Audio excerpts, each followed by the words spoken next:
اسلام یہ تعلیم دیتا ہے کہ حلال اور وہ چیز جو تمہارے جسم کے لیے فائدہ مند ہو اس کا انتخاب کرو، جو جسم کو نقصان پہنچائے اس سے اپنے آپ کو جو ہے بچاؤ۔ اللہ پاک نے قرآن پاک کے اندر ان دونوں چیزوں کا ذکر فرمایا ہے، یعنی حلال چیز کھانی ہے اور جسم کے لیے فائدہ مند چیز کھانی ہے۔ اللہ پاک قرآن میں فرماتا ہے یا ایھا الرسل کلوا من الطیبات واعملوا صالحا، اے رسولو تم پاکیزہ چیزوں کو کھاؤ اور نیک اعمال کرو۔ یہاں پر اللہ تعالیٰ نے رسولوں کو حکم دیا ہے، لیکن رسولوں کے ذریعے سے ان کے جو امتی ہیں ان کو بتانا مقصود ہے کہ جب بھی کوئی چیز کھانی ہے تو اس کے لیے پاکیزہ ہونا ضروری ہے۔ دوسرے مقام پر اللہ پاک تمام لوگوں کو خطاب فرماتا ہے یا ایھا الناس کلوا مما فی الارض حلالا طیبا، اے لوگو جو کچھ زمین میں ہے تم اس سے وہ چیز کھاؤ جو حلال ہو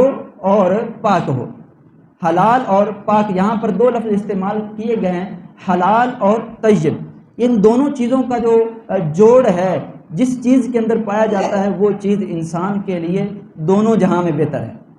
جو چیز حلال بھی ہو اور طیب بھی ہو۔ اگر بندہ حلال چیز کا انتخاب کرے لیکن طیب کا نہ کرے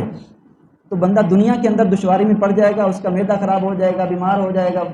طرح طرح کی بیماریوں میں مبتلا ہو جائے گا۔ اور اگر طیب کا انتخاب کرے، یعنی صرف وہ چیز جو اس کے نفس کو، اس کے جسم کو سوٹ کر رہی ہے، اور حلال کا جو ہے نا وہ انتخاب نہ کرے تو آخرت میں اس کو ذلیل و رسوا ہونا پڑے گا۔ کئی لوگ ہیں جن کو شراب سے بڑا لطف جو ہے نا ملتا ہے،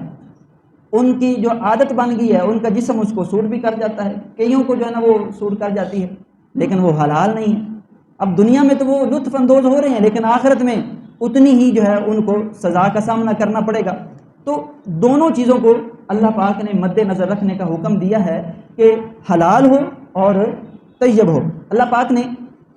جو یہ چیز فرمائی کہ طیب اور حلال کا انتخاب کیا جائے، اس کی وجہ علماء یہ بیان کرتے ہیں کہ جیسے زہریلا کھانا انسان کے جسم کو بیمار کر دیتا ہے، ایسے ہی ناجائز رزق انسان کے ضمیر کو برباد کر دیتا ہے۔ بندہ زہر آلود کھانا کھائے تو بندہ مر جائے گا، اس کا جسم کسی نہ کسی بیماری میں مبتلا ہو جائے گا، اور اگر ناجائز حرام رزق کھائے گا تو اس کا ضمیر ہی مر جائے گا۔ اور اس کی مثال ہم ان رشوت خوروں کو دیکھ لیتے ہیں، ان دھوکے بازوں کو جو ہے دیکھ لیتے ہیں، جو لوگوں کو دھوکہ دے کر محض چند دنیا کے یہ چند تکوں کی خاطر لوگوں کو دھوکہ دیتے ہیں اور حرام روزی اپنے پیٹ کے اندر ڈالتے ہیں۔ اب جو رشوت خور ہے وہ حرام روزی اپنے پیٹ کے اندر ڈال رہا ہے، اللہ پاک نے اس کے ضمیر کو ایسا مردہ کر دیا، اس کو محسوس ہی نہیں ہوتا کہ میں کتنا غلط کام کر رہا ہوں۔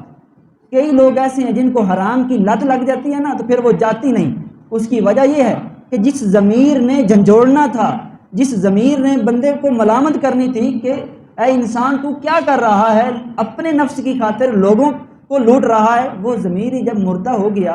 تو اس کے اندر پھر راہ ہدایت کی طرف آنے والی کوئی چیز باقی نہیں رہتی۔ تو علماء بیان کرتے ہیں کہ بندے کو جیسے زہر آلود کھانے سے بچنا چاہیے، ایسے ہی بندے کو حرام رزق سے بھی بچنا چاہیے، تاکہ دونوں جہاں کے اندر جو ہے وہ امن میں رہے۔ تو ہم سب کو چاہیے کہ ہم اپنے رزق کی طرف توجہ کریں۔ ہمارا رزق کیسا ہے جو ہم اپنے پیٹ کے اندر ڈال رہے ہیں؟ وہ رزق اگر حرام ہے تو دونوں جہاں کے اندر ہلاکت ہی ہلاکت ہے، اور اگر وہ رزق حلال ہے لیکن جسم کو سوٹ نہیں کرتا تو پھر دنیا کے اندر پریشانی۔